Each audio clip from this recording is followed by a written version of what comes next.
Kita buka firman Tuhan di dalam Matius pasal yang ke-13.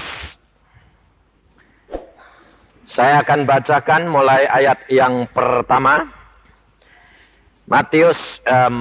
Bukan ayat yang pertama, tapi ayat yang ke-47.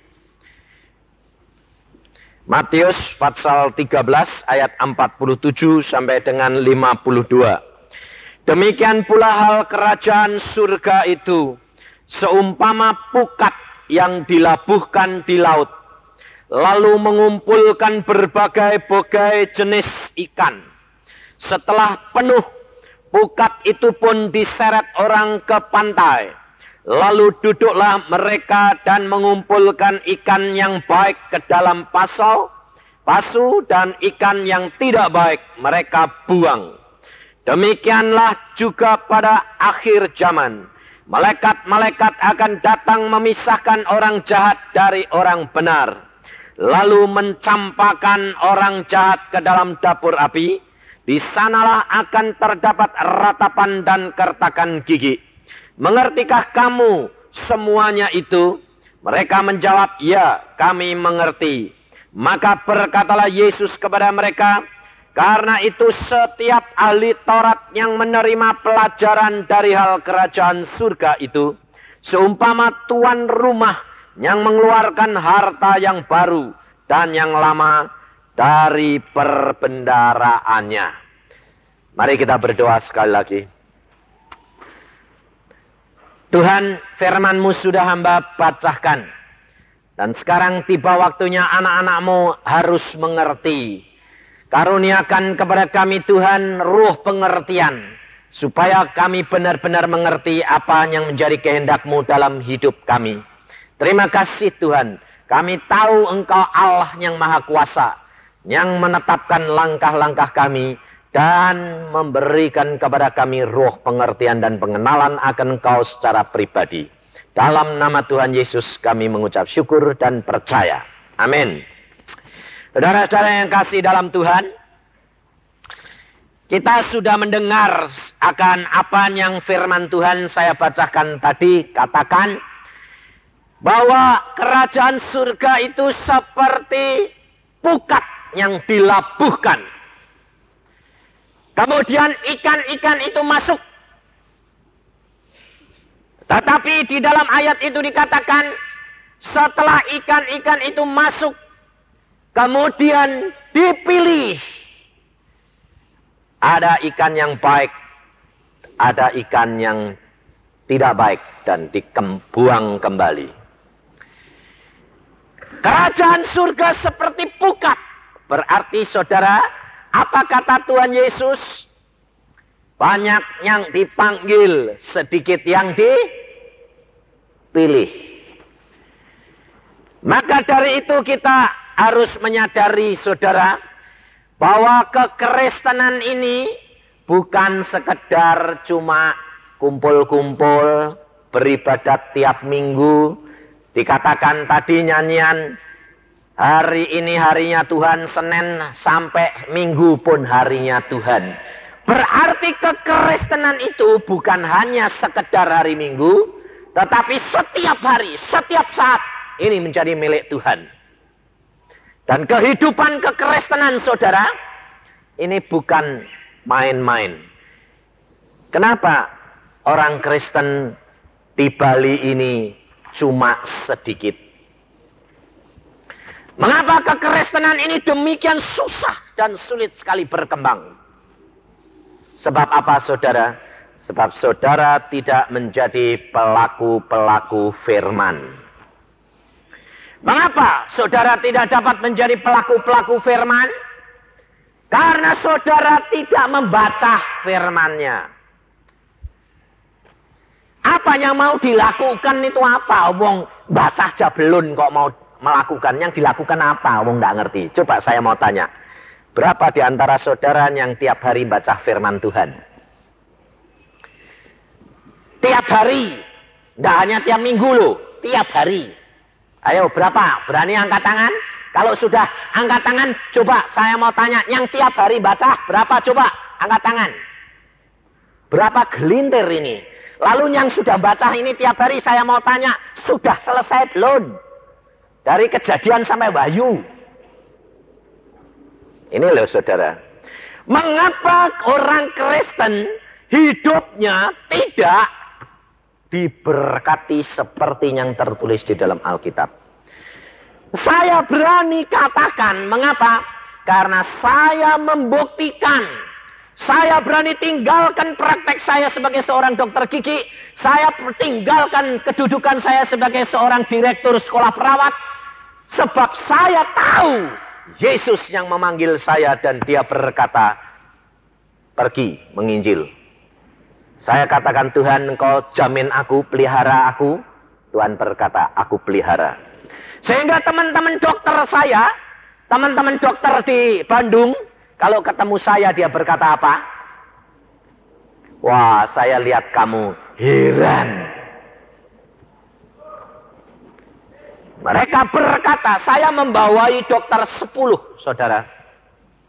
Dan mereka semuanya mengatakan kepada saya lihat kamu heran. Padahal, pertama kali saya mau keluar dari pemerintahan itu, dari sekolah itu, saya keluar dan saya tutup praktek. Teman-teman saya, bawaan saya bilang apa? Dia bilang begini, Cep. Dia kalau manggil saya Cep, toh, Cep, kamu ini sudah sinting, Cep. Kenapa saya dikatakan sinting? Saya dikatakan gila. Kenapa? Karena enak jadi dokter daripada jadi penginjil. Bagaimana menurut saudara? Makmur mana? Makmur jadi penginjil atau makmur jadi dokter, jadi direktur? Hah? Kira-kira bagaimana? Makmur mana? Jadi dokter? Iya toh? Hah?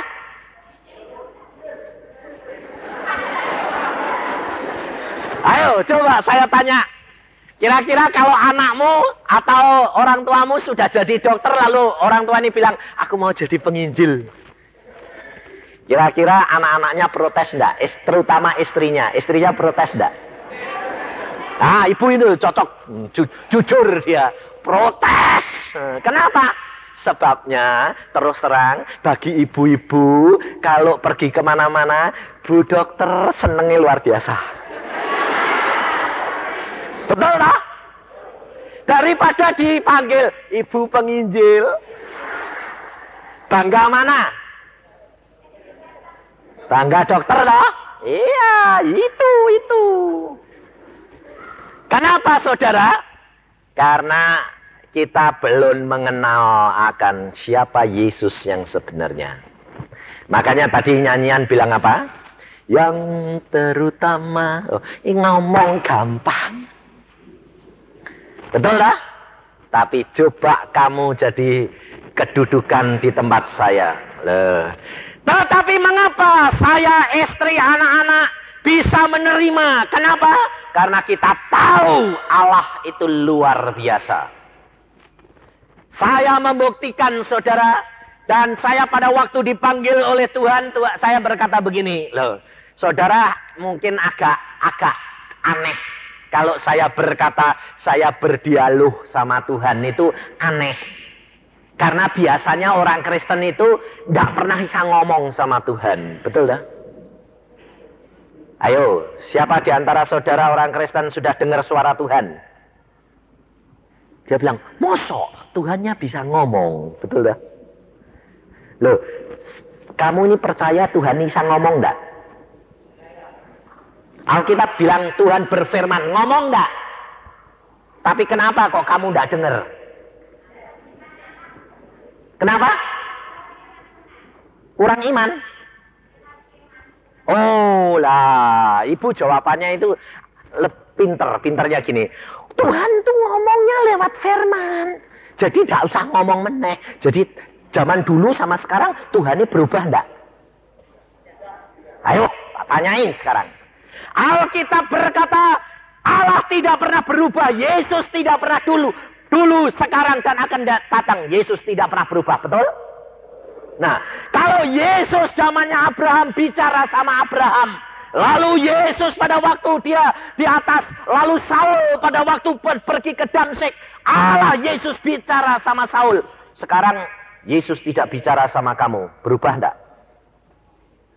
Ayo kamu. Yang berubah Yesusnya atau kamu? Nah, sekarang kamu, saya tak tantang kamu, ayo. Yang berubah siapa? Ngaku gitu loh, saya gitu. Oh, masa udah berani ngaku, selalu yang salah setan. Ngaku, yang berubah siapa? Loh, bilangnya kita. Kalau kita itu kan banyak, jadi dihukum ya banyak. Iman rombongan itu namanya. Saudara tahu bahwa kekristenan itu adalah pribadi demi pribadi. Masuk surga itu tidak gandeng-gandengan. Alkitab berkata jalan ke surga itu sempit. Jadi yang gandeng-gandengan itu masuk mana? Tahu ya. Tapi ternyata kamu punya iman apa? Rombongan. Senangnya itu sama-sama gitu loh, ya toh? Nah, ya. Kalau sama-sama jalanmu ke neraka, tahu enggak? Alkitab ini tadi yang kita baca apa? Yesus melempar pukat. Saudara sudah masuk di dalam pukat Yesus, betul? Tetapi di sini dikatakan dipilih. Ada yang baik, ada yang tidak. Saudara hati-hati. Kalau kamu punya iman rombongan, masuk mana? Hati-hati kamu ya, hati-hati kamu ya. Maka dari itu saudara, pada malam hari ini saya ajak saudara apa? Kenali Yesus. Saya jamin. Kenapa saya katakan itu? Saya buktikan. Memang permulaan dikatakan orang yang tidak beres. Kedudukan sebagai seorang direktur. Praktek sudah 15 tahun lebih. Kenapa harus ditinggalkan? Bukankah yang menjadikan dokter itu Tuhan? Ya. Tetapi mengapa Tuhan sekarang berkata tinggalkan? Karena Tuhan berkata, jadi hambaku, saksikan bahwa Yesusmu tetap sama dan tidak pernah berubah. Dan kemarin pada waktu saya mau ke sini, saya mampir ke sekolah yang saya pimpin. Mereka berkata begini, Cep, sumbang dong Cep. Minta sumbangan. Mau apa? Mau ulang tahun. Saya bilang, kenapa kamu sekarang minta sumbangan sama penginjil? Oh, kamu dokter-dokter semua. Dia bilang apa? Kamu kan kaya raya. Loh, saudara tahu? Dokter-dokter itu ngakui kalau saya ini kaya raya. Sebabnya apa? Sebab hamba raja di atas segala raja. Loh. Saudara yakin? Kalau bapakmu yang di surga itu punya langit dan bumi? Hah? Bintangnya itu sama dunia ini besar mana? Besar bintang loh. Itu milik siapa? Lah kalau satu saja dikasihkan kamu, kaya enggak? Lah iya. Tapi kenapa? Kok anak-anaknya Tuhan kok miskin-miskin? Kalau ngomong bilang, wah bapakku kaya. Terus orang lain bilang, buktiin. Nanti di sana. Itu orang Kristen itu. Ngerti? Saudara tahu? Sebabnya apa? Sebab saudara tidak membaca Alkitab. Saya jamin kalau engkau membaca Alkitab, Alkitab berkata, Yesus berkata, aku datang untuk memberikan hidup domba-dombaku, hidup berkelimpahan, saudara tahu.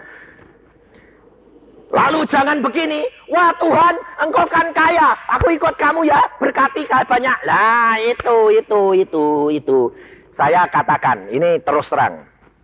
Saudara bangun tidur, kalau sembayang, apa yang diminta? Ayo jujur. Dari mulai bangun tidur sampai mau bangun tidur yang diminta apa? Tuhan berkati, betul enggak? Hah? Betul? Nah, sekarang kalau tiap hari, Tuhan berkati, Tuhan berkati. Lah, kalau kamu kira-kira punya anak, ini ibu-ibu, bapak-bapak punya anak.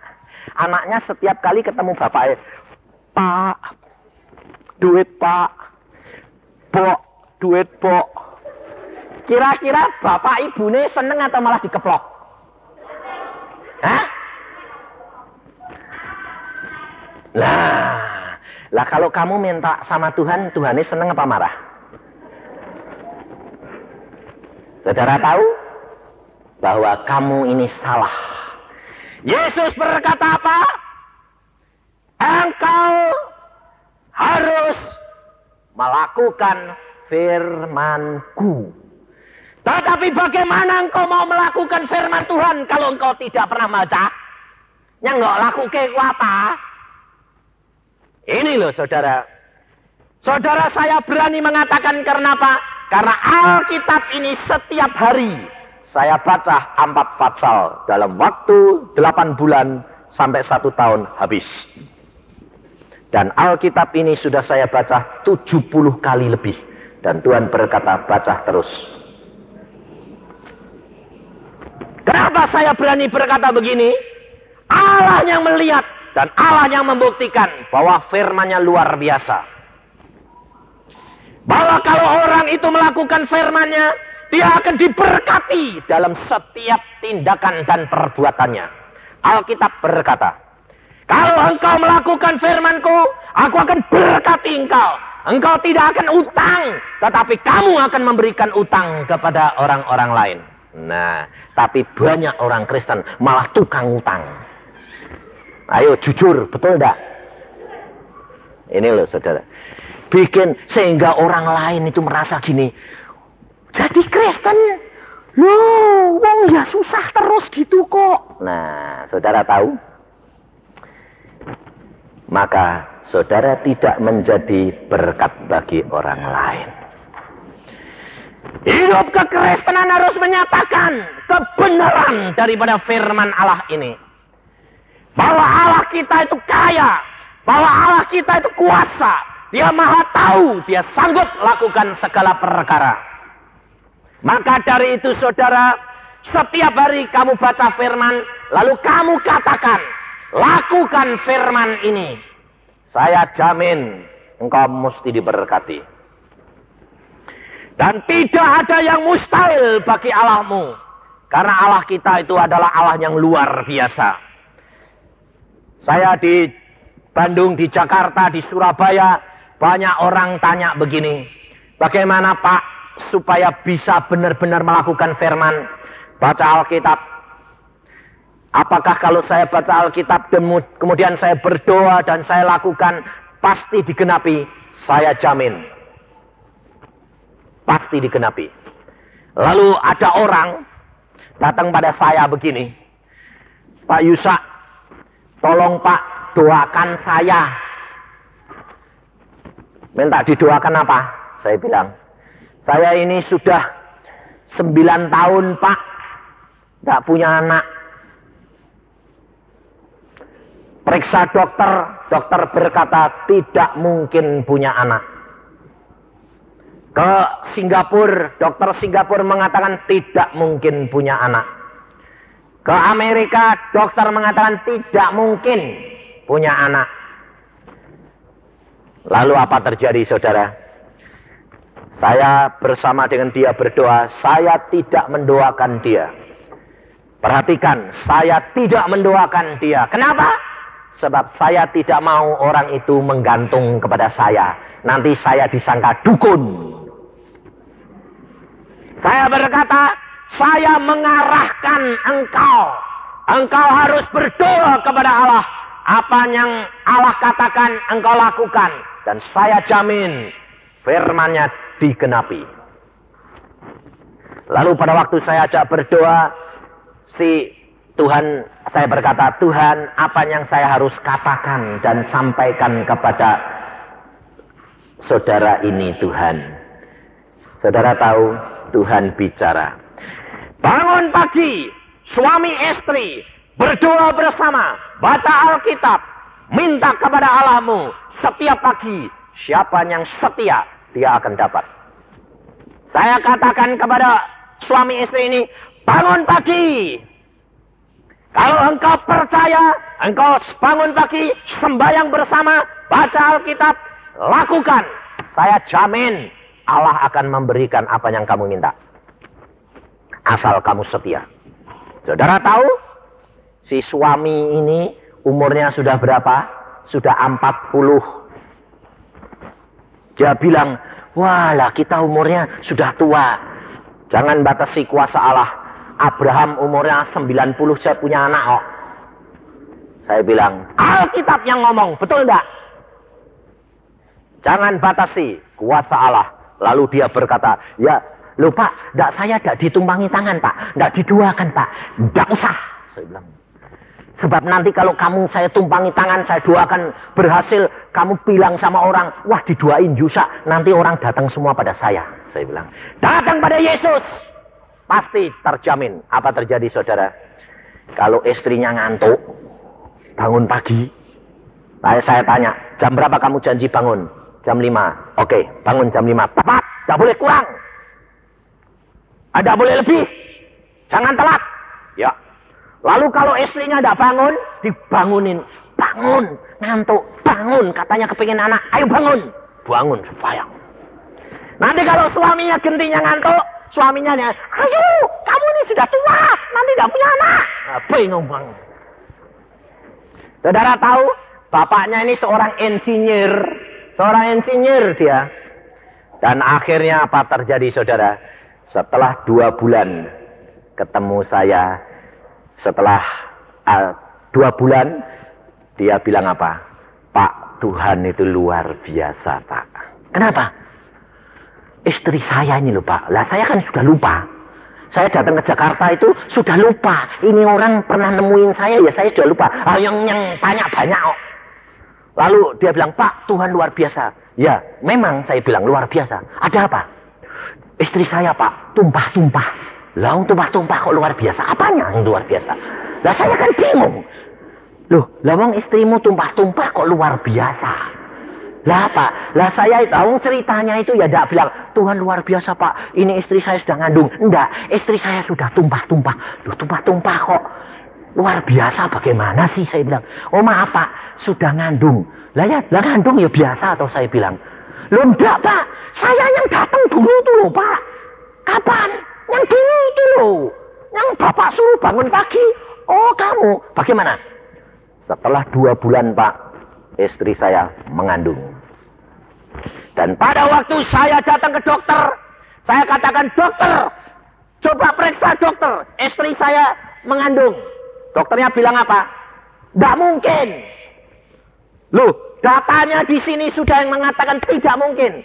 Dia bilang, berhenti kok dokter, datang bulannya. Oh, bisa-bisa kanker. Wah, malah, loh dokter, anak kok kanker. Tidak mungkin. Langsung diperiksa lagi. Wah, lalu bilang apa? Kelihatannya kok daging tumbuh. Lalu orang ini tanya sama saya, Pak Yusa, katanya kok daging tumbuh. Saya bilang, lah anakmu itu apa? Enggak daging tumbuh apa? Anak itu kan daging tumbuh, betul enggak? Saya bilang, kamu percaya Yesus atau percaya dokter? Saya bilang, ya percaya Yesus. Imani, nanti suruh periksa lagi. Setelah beberapa minggu lagi diperiksa lagi sama dokter. Dokternya bilang apa? Oh iya, betul anak. Saudara tahu. Dan dokternya bertanya, waduh kok hebat. Pakai obat apa? Yesus. Lalu dokternya bilang, wah ada obat Yesus. Apa itu Yesus? Obat apa? Tuhan kita. Oh, Tuhan ini orang Kristen. Ya. Wah, mujizat ya. Ya. Saudara tahu bahwa Allahmu itu tidak pernah berubah, saudara tahu. Dan sekarang anaknya sudah keluar laki-laki. Dan dia berkata apa? Memang Pak, Tuhan itu luar biasa. Loh. Maka dari itu saudara, kalau engkau menjadi orang Kristen tidak baca Alkitab, itu perlu ditanya. Kekristenanmu itu Kristen apa? Kristen KTP, betul enggak? Oh, KTP itu jangan bilang kartu penduduk. Enggak. K-nya itu Kristen, T-nya itu tanpa, P-nya itu pengalaman. Jadi KTP Kristen tanpa pengalaman itu kamu. Kenapa? Karena kamu tidak pernah baca Alkitab sehingga tidak pernah melihat kemuliaan Allah. Saya katakan kepada saudara, kalau ada saudara yang jadi petani,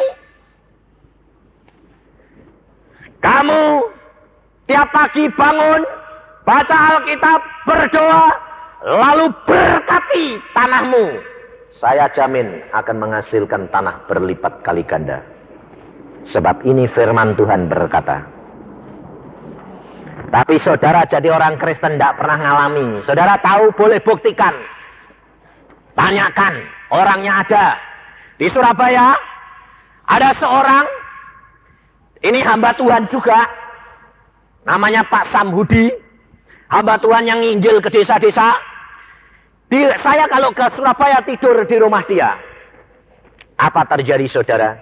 Dia punya pohon mangga yang sudah bertahun-tahun tidak pernah berbuah. Pada waktu saya tanya begini, Pak Sam, pohonmu ini mangga apa? Wah, mangganya enak. Loh, kok kamu tahu enak? Apa sudah pernah berbuah? Belum. Lah kok aneh, saya bilang. Soalnya gini Pak Yusa, ini cangkokan dari pohon yang saya pernah makan buahnya enak. Tapi setelah dicangkok ini di tempat kamu berbuah enggak? Belum pernah. Lah itu saya bilang. Terus dia bilang, sayang ini kok kenapa enggak berbuah? Sudah berapa tahun? Lama. Lalu saya bilang begini, Tuhan, kasihan dong Tuhan, ini nanam pohon kok enggak berbuah. Apa terjadi saudara? Tuhan bicara dalam hati saya. Mengapa tidak kamu suruh dia praktek? Terus saya bilang, praktek bagaimana Tuhan? Yesus pada waktu dia melihat pohon ara tidak berbuah, Yesus berkata, sejak ini jangan jadi buah lagi. Lalu pohon itu mati, betul tidak? Nah, kenapa kamu tidak balik? Beritahukan pohon ini supaya berbuah. Oh ya, kalau gitu bisa. Ayo, saya bilang, Pak Sam, istrimu mana? Oh, istrinya saya panggil. Istrinya namanya Im, sini. Pohonmu ingin kamu berbuah enggak? Iya. Sekarang deketi pohonmu. Rangkul pohonmu. Hah? Terus suruh apa? Lus-lus, saya bilang. Lalu dia nurut. Pohonnya dirangkul. Dilus-lus. Omong, saya bilang. Katakan sekarang. Katain apa? Pohon-pohon, dalam nama Tuhan Yesus, aku tanam kamu supaya berbuah lebat, supaya jadi berkat untuk anak-anak Tuhan. Dan sekarang aku katakan pohon, kamu harus berbuah lebat, karena kamu harus jadi berkat, karena aku tanam kamu, dan ini harus diberkati. Dalam nama Tuhan Yesus, keberkatan. Saudara tahu, saya bilang, amin. Buktiin. Musim buah selanjutnya 4 bulan kemudian saya datang sana sampai kaget saudara. Kenapa? Buahnya 250 biji. Karena pohonnya ini buahnya banyak, pohonnya roboh. Saya tanya, kenapa kok kamu kasih cagak-cagak begini? Kebanyakan buah Pak Yusa roboh. Lalu saya tanya begini, Tuhan, kenapa roboh? Ini loh, pohon kalau cangkokan, akarnya itu tidak dalam. Demikian juga orang Kristen. Kalau cangkokan, diberkati terlalu banyak, bangkrut malahan. Karena apa? Roboh. Sebabnya apa? Pada waktu percaya Tuhan, Tuhan berkati, dikasih berkat. Tuhan tambah berkat, tambah berkat. Tuhan tambah banyak, banyak sekali. Lalu lupa ke gereja, betul? Sibuk dengan berkatnya. Lalu ditanya sama pendetanya, kok tidak muncul? Waduh Pak, tidak ada waktu. Mikir terus Pak. Kenapa? Berkatnya kebanyakan. Roboh, saudara tahu. Nah, saya cerita begini, di Jakarta ada seorang ibu punya pohon buah, mangga juga, 25 tahun, tidak pernah buah. Saya bilang, kamu tidak usah menghakimi saya, tidak usah kamu ngomel, kamu buktiin saja. Lalu dia bilang sama suaminya, aku mau buktiin. Lalu pohonnya dirangkul. Lalu ngomongnya gini, pohon-pohon, aku tanam kamu supaya kamu berbuah ya. Aku katakan dalam nama Yesus, berbuah. Amin. Musim buah selanjutnya berbuah. Berapa? 1.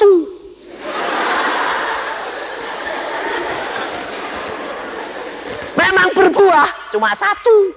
Lalu pada waktu itu saya datang, dia bilang, Pak Yusa, kok tidak ada? Kenapa di Surabaya 250, di tempat saya kok 1? Lalu saya tanya gini, bagaimana kamu berdoa? Aku berdoanya, dalam nama Tuhan Yesus, pohon-pohon, aku perintahkan kamu harus berbuah. Sudah tahu? Ya. Berbuah enggak? Berbuah. Berapa? 1. Kenapa? Kamu kan tidak katakan berbuah lebat. Lah ya dia nurut. Karena mbok perintah. Karena mbok kamu galak kok. Ndak mbok lus-lus. Mbok ini, ayo kamu harus berbuah ya. Pohonnya takut karena nama Yesus kuasa. Ya berbuah 1. Nah kapok kamu, aku bilang. Nah. Saudara tahu? Setelah mereka mempraktekkan, mereka baru percaya bahwa nama Yesus itu luar biasa. Maka dari itu saudara, kita perhatikan. Waktunya sekarang sudah amat singkat. Kedatangan Tuhan Yesus sudah amat singkat. Mengapa pengurus pendeta-pendeta ini mengadakan kebangunan rohani? Supaya iman saudara kembali kepada Alkitab. Kekristenan bukan sekedar pergi ke gereja, tetapi kekristenan adalah pengalaman pribadi dengan Yesus. Kamu sudah masuk di dalam pukat Yesus. Jangan enak-enak. Kalau engkau tidak melakukan firman daripada Yesus, pada waktunya engkau akan terbuang. Alkitab berkata, Yesus sendiri berkata, apa gunanya engkau berteriak-teriak kepadaku, Tuhan, Tuhan, tetapi engkau tidak melakukan firman-Ku. Hati-hati saudara. Maka dari itu saudara harus kembali. Sebab Tuhan Yesus sudah berkata bahwa akan datang masanya di mana dia akan kembali. Apa terjadi? Di dalam Matius pasal yang ke-24 saya bacakan. Di dalam ayat yang ke-37 mulai. Sebab sebagaimana halnya pada zaman Nuh, demikian pula halnya kelak pada kedatangan Anak Manusia. Sebab sebagaimana mereka pada zaman sebelum air bah, itu makan dan minum, kawin dan mengawinkan, sampai kepada hari Nuh masuk ke dalam bahtera. Dan mereka tidak tahu akan sesuatu sebelum air bah itu datang dan melenyapkan mereka semuanya. Demikian pula lah halnya kelak pada kedatangan Anak Manusia. Pada waktu itu kalau ada 2 orang di ladang, yang seorang akan dibawa dan yang lain akan ditinggalkan. Kalau ada 2 orang perempuan sedang memutar batu kilangan, yang seorang akan dibawa dan yang lain ditinggalkan. Karena itu berjaga-jagalah, sebab kamu tidak tahu pada hari mana Tuhanmu datang. Pada zaman sekarang saudara, orang Kristen tidak waspada. Orang Kristen bercampur gaul, bersenang-senang seperti orang dunia. Tidak ada bedanya orang Kristen dengan orang-orang yang bukan Kristen. Mengapa? Karena orang Kristen sudah tertipu. Hati-hati saudara. Saya dipanggil Tuhan untuk menjadi penginjil. Saya keliling ke seluruh Indonesia, bahkan ke luar negeri. 3 minggu yang lalu saya barusan pulang dari Australia. 1 bulan menginjil di sana. Dan Tuhan gerakkan luar biasa orang-orang Indonesia di Australia. Dan mereka mencari Yesus. Tetapi saudara, di tempat ini kalau engkau tidak bertobat, kau tidak sadar, engkau akan ketinggalan saudara. Alkitab sudah berkata berjagalah dan berdoa. Engkau harus baca Alkitab, engkau harus praktekkan. Engkau akan dipelihara oleh Dia melalui Roh Kudus yang ada di dalam hatimu. Hati-hati saudara, sebab Alkitab sudah berkata seperti zaman Nuh, di mana orang sedang pesta pora, makan, minum, kawin, mengawin. Tetapi Nuh diperintahkan Tuhan. Orang yang akan diselamatkan siapa? Orang yang peka telinganya terhadap suara Allah. Perhatikan, pada zaman Nuh Allah berbicara. Loh, saya akan bacakan di dalam Kejadian pasal yang ke-6 ayat yang ke-13. Berfirmanlah Allah kepada Nuh. Orang yang diselamatkan adalah orang yang peka telinga rohaninya terhadap suara Allah. Banyak orang bertanya kepada saya begini, bagaimana Pak Yusa supaya saya bisa peka terhadap suara Allah? Alkitab mengajar, baca di dalam Yesaya 50. Saya bacakan supaya saudara tahu bagaimana rahasianya untuk menjadi peka dan dengar-dengaran akan suara Allah. Di dalam Yesaya 50 ayat yang keempat, Tuhan Allah telah memberikan kepadaku lidah seorang murid, supaya dengan perkataan aku dapat memberi semangat baru kepada orang yang letih lesu. Setiap pagi Tuhan mempertajam pendengaranku untuk mendengar seperti seorang murid. Perhatikan, setiap pagi dia menghadap kepada Allahnya. Saudara tahu bangsa Israel itu pada waktu dituntun oleh Allah keluar dari Mesir masuk ke Kanaan, setiap pagi dia harus keluar mengambil apa? Mana. Kalau bangsa Israel bangunnya terlambat, matahari sudah bersinar, mananya hilang, sudah menguap. Kalau engkau mau diberkati tiap-tiap pekerjaanmu tiap-tiap hari, bangun pagi sebelum matahari bersinar, berdoa, mengambil makanan rohani lebih dahulu, menghadap kepada Allahmu. Allah akan berkati pekerjaanmu hari itu. Tetapi kalau sudah selesai, menghadap lagi, ucapkan syukur. Bukan berarti cuma sembayangnya pagi, tetapi seluruh hari. Lalu datang ke tempat pekerjaanmu, berkati pekerjaanmu. Maka engkau akan melihat kemuliaan Allah dinyatakan. Dan orang akan bertanya, mengapa kamu berhasil? Yesus. Dan orang akan mencari Yesus karena kamu. Saudara, sebab hal ini banyak dokter-dokter menjadi percaya. Karena apa? Karena saya katakan, praktekkan. Bagaimana caranya? Kalau kamu menghadapi kasus, kalau kamu menghadapi pasien yang susah, sembayang, jalanin. Di Solo ada seorang dokter ahli kandungan, dokter Danung namanya. Pada waktu dia dengar khotbah saya begini, dia berkata, Yusa ini ngomongnya seenaknya. Lalu dia bilang apa sama saya? Aku mau ngalami. Saya bilang, kalau kamu tidak ngalami, jangan jadi orang Kristen, rugi. Apa terjadi saudara? Pada satu saat dia harus mengoperasi perempuan yang punya tumor di dalam kandungan. Menurut buku kedokteran, operasinya harus dari atas ke bawah. Makan waktu 2 jam. Tetapi pada waktu dia malamnya sembahyang, pagi-pagi dia sembahyang, Tuhan, aku mau operasi supaya pasienku selamat, supaya berhasil, supaya namamu dimuliakan. Apa terjadi, saudara? Dia mendapatkan penglihatan. Dilihatkan pasiennya sedang tiduran, dia disuruh operasi. Lalu ada suara berkata, ngoperasinya jangan dari atas ke bawah, dari bawah ke atas. Caranya begini. Lalu dilihatkan, wah cepat. 1,5 jam sudah selesai. Dan hasilnya luar biasa. Waktu dia sadar, dia bilang, Tuhan, menurut buku dari atas ke bawah. Lalu Tuhan berkata, dari bawah ke atas.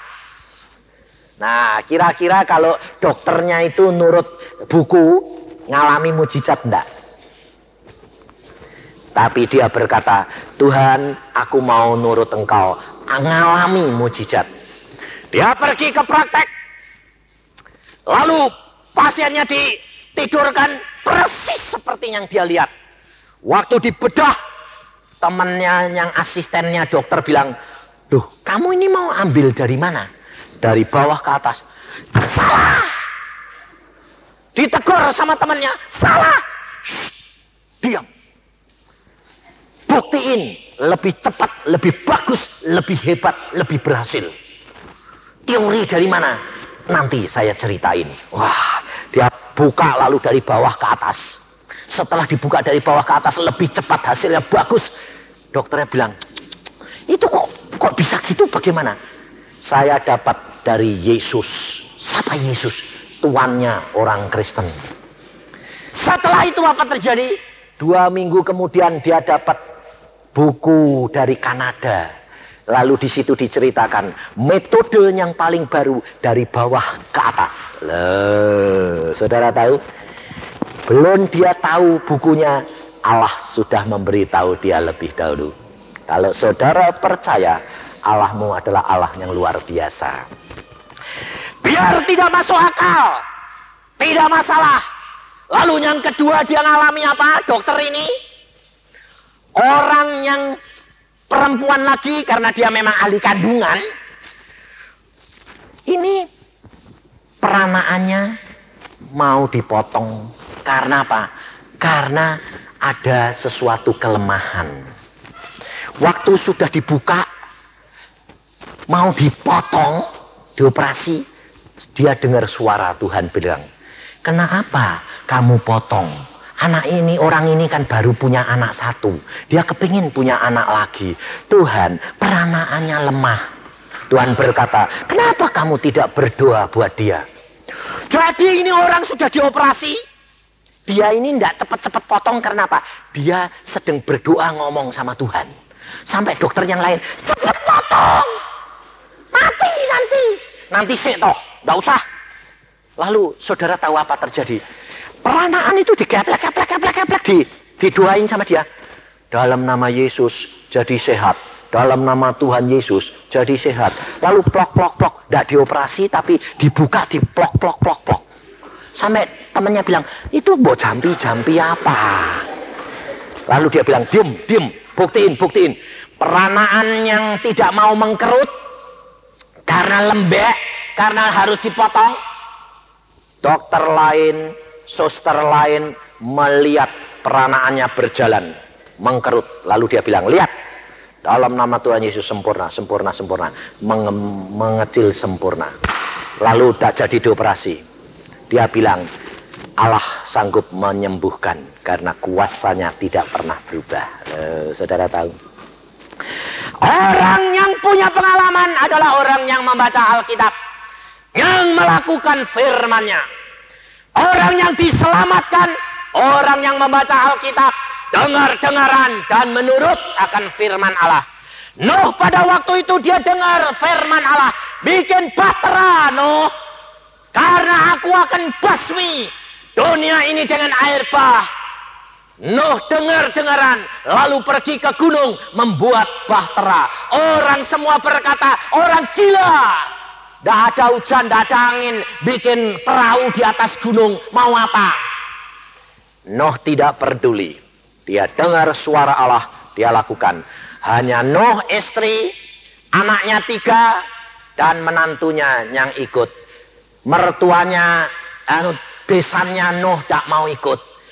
Mertua anak-anaknya tidak ada yang mau ikut karena dipikir Nuh gila.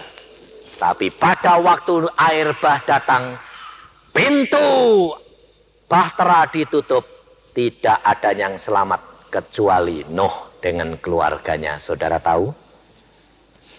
Kalau engkau tidak mengadakan baca Alkitab tiap hari, mendengar firman Tuhan dan berdoa, hati-hati, keluargamu engkau tidak dapat selamatkan. Engkau harus membuat mezbah doa. Suami istri berdoa tiap hari, tiap pagi. Baca Alkitab, anak-anaknya diajak berdoa.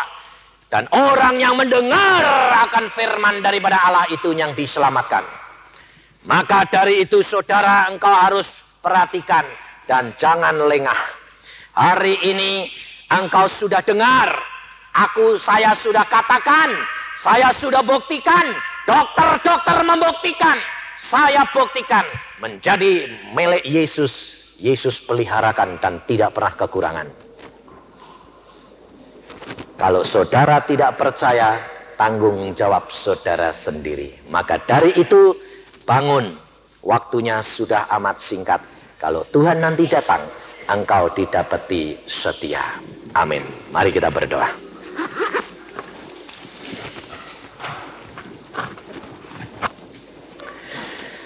Tuhan, firman-Mu sudah hamba sampaikan.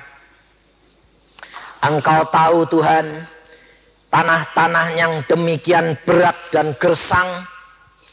Tetapi hamba percaya benih-benih-Mu sudah tiba. Dan air hidup membasahi mereka.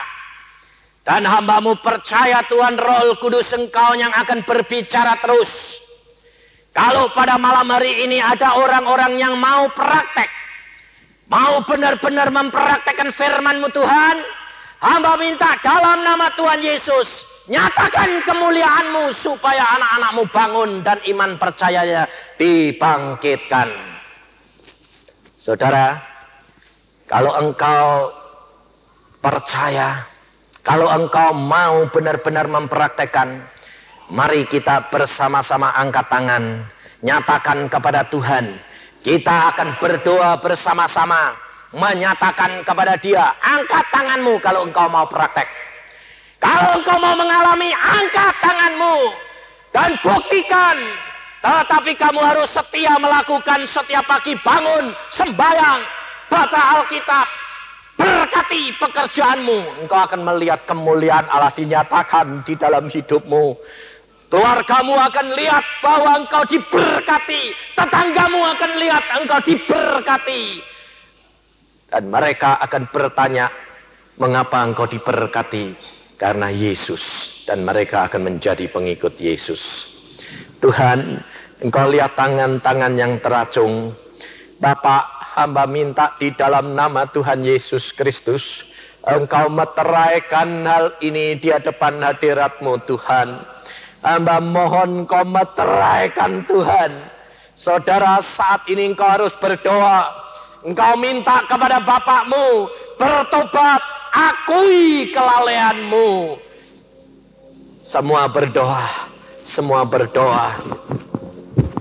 Yesus, kasihani anak-anak-Mu Tuhan. Hamba sangat mengasihi mereka. Hamba mohon supaya engkau nyatakan Tuhan, supaya daerah ini dimenangkan untuk Yesus. Jadikan keluarga demi keluarga ini berkat Tuhan. Jadikan berkat supaya tiap keluarga ada keberkatan dan kemuliaan. Dunia minta bukti Tuhan. Dan sekarang waktunya hamba minta di dalam nama-Mu Yesus. Dengar doa anak-anak-Mu Tuhan. Dengar doa anak-anak-Mu Tuhan. Berdoa Tuhan. Berdoa saudara. Yesus mendengar. Berdoa Yesus mendengar. doamu. Percaya Yesus ada di tempat ini. Dia mendengar, Dia mendengar. Dan kau akan mengalami, siapa yang setia, dia akan menikmati, dan dunia akan melihat kemuliaan Yesus. Yesus Kiakarata Syakata. Dengar Tuhan doa anak-anak-Mu. Yesus Kiakarata. Yesus, dengar doa anak-anak-Mu Tuhan.